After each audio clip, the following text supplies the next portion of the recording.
சிந்தாமணி வீட்ல இருக்காங்க. ரோகிணி வராங்க. வந்துட்டு இங்க பாருங்க என்கிட்ட ரூ. 5,00,000 பணம் இருக்கு. நான் எப்படியாவது இந்த பணத்த கட்டிர்றேன். அந்த ஃபினான்ஷியர் கிட்ட நீங்க பேசுங்க. பேசி எப்படியாவது மனோஜ வெளிய விட சொல்லுங்க. தயவு செய்து பண்ணுங்க அப்படின்னு ரோகிணி அப்படியே கத்துறாங்க.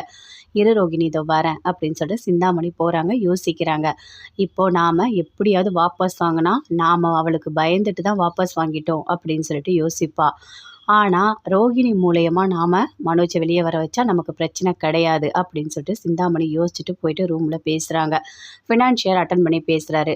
இங்க பாருங்க ரோகிணி ரூ. 5,00,000 பணம் கொண்டு வந்திருக்கா. அத வாங்கிட்டு நீங்க போயிட்டு போலீஸ் ஸ்டேஷன்ல மனோஜ் மேல இருக்க அந்த கம்ப்ளைண்ட்டே வாபஸ் வாங்கிடுங்க அப்படின்னு சொல்றாங்க சிந்தாமணி. ரூ. 5,00,000 தான் குடுத்துருக்காங்க போதுமா? அப்படின்னு கேட்குறாரு. எல்லாம் இப்போதைக்கு போதும். எதுவா இருந்தாலும் நம்ம அப்புறம் பேசிக்கலாம் அப்படின்னு சொல்றாங்க. சரி அந்த ரூ. 5,00,000 பணத்த நீங்க வாங்கி வச்சுக்கோங்க. அப்புறமா நான் வாங்கிக்கிறேன். நான் போலீஸ் ஸ்டேஷன் போறேன். ரோகிணி நீங்க போலீஸ் ஸ்டேஷன் வர சொல்லுங்க அப்படின்னு சொல்லிட்டு அந்த ஃபினான்ஷியர் சொல்றாரு. அதே மாதிரி சிந்தாமணி வந்து சொல்றாங்க. ரோகிணி நீ போலீஸ் ஸ்டேஷன் போ. அங்க அந்த ஃபினான்ஷியர் வராரு அப்படின்னு சொல்லிட்டு. ரொம்ப தேங்க்ஸ் அப்படின்னு சொல்லிட்டு அங்கருந்து அப்படியே ரோகிணி ரொம்ப டென்ஷனா போறாங்க. போன உடனே அங்க மீனா, முத்து எல்லாருமே இருக்காங்க. மனோஜ் அங்க ஜெயில்ல இருக்காரு. ரோகிணி அப்படியே ஓடி வராங்க. சார் கண்டிப்பா மனோஜ நான் வெளிய எடுத்துருவேன் சார் அப்படின்னு சொல்லிட்டு இருக்காங்க. அதுக்குள்ள அந்த ஃபினான்ஷியர் வராரு. வந்து உட்காந்து சொல்றாரு. இங்க பாருங்க நான் வந்துட்டு மனோஜ மேல எந்த கம்ப்ளைண்ட்டும் இல்லன்னு சொல்லிட்டு நான் வாபஸ் வாங்கிக்கிறேன் அப்படின்னு சொல்லிட்டு அந்த ஃபினான்ஷியர் சொல்றாரு. நான் கூட பார்த்தேன். ரோகிணிய பார்த்தா பாவமா தான் இருக்கு. என்கிட்ட கூட என் வீட்டுக்காரர் கண்டிப்பா நான் வெளிய எடுத்துருவேன் அப்படின்னு சொல்லிட்டு தான் அங்க ஓடி வந்தாங்க அப்படின்னு சொல்லிட்டு போலீஸும் சொல்றாங்க. ஆமா ரோகிணிய பார்க்க ரொம்ப பாவமா இருக்கு. அவங்க ஹஸ்பண்ட் மேல அவங்க ரொம்ப லவ் வச்சிருக்காங்க. அதனால தான் அப்படின்னு சொல்லிட்டு அந்த ஃபினான்ஷியர் சொல்றாரு. இங்க பாருங்க நான் எல்லாமே எழுதி கொண்டு வந்திருக்கேன் அப்படின்னு சொல்லிட்டு சைன் பண்றாரு. அதே மாதிரி மனோஜ் வெளிய வராரு. வந்த உடனே அப்படியே ரோகிணி கிட்ட போறாங்க. அப்படியே ஹக் பண்ணிக்கிறாங்க. அப்படியே அழறாங்க மனோஜ். நீ நான் வந்து ஒய்ஃப் இல்லைன்னு சொல்லலாம். ஆனா நீ அப்படி கிடையாது. நீ தான் என்னோட புருஷன் சரியா? உனக்கு எதனா ஒண்ணா நான் எப்பவுமே இருப்பேன். அத நீ மறந்துறாத சரியா? அப்படின்னு சொல்லிட்டு அப்படியே ஹக் பண்ணிக்கிறாங்க.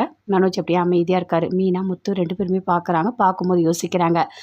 என்னங்க எல்லாமே இவளோட வேலையா இருக்கா மாதிரி தான் தெரியுது. நாம போய் கூப்பிட்டா அந்த ஃபினான்ஷியர் திமிரா பேசினா, ஆனா ரோகிணி கூப்பிட்டா உடனே வந்துட்டான். அப்படின்னு சொல்லிட்டு 2 பேருமே சேர்ந்து பேசிட்டு இருக்காங்க. மனோஜ் வெளியே வராரு. வந்த உடனே மீனா, முத்து 2 பேருமே சொல்றாங்க. என்னங்க நம்ம சிந்தாமணி மேல கம்ப்ளைண்ட் குடுக்கலாம்னு சொல்லிட்டு எழுதி வச்சிருக்கோமே. இப்ப என்ன பண்றது? அப்படின்னு மீனா கேட்குறாங்க. இங்க பாரு மீனா, இப்ப நாம இத குடுக்க வேண்டாம். அந்த சிந்தாமணிக்கு ஒரு பயம் இருந்துட்டே இருக்கும். நம்ம எப்ப கம்ப்ளைண்ட் குடுக்க போறோம்னு சொல்லிட்டு. நம்ம கொஞ்சமா வச்சு செஞ்சிடலாம். சரியா? நீ கவலைப்படாத. இப்போதைக்கு வீட்டுக்கு வா போலாம் அப்படின்னு சொல்லிட்டு வீட்டுக்கு போறாங்க.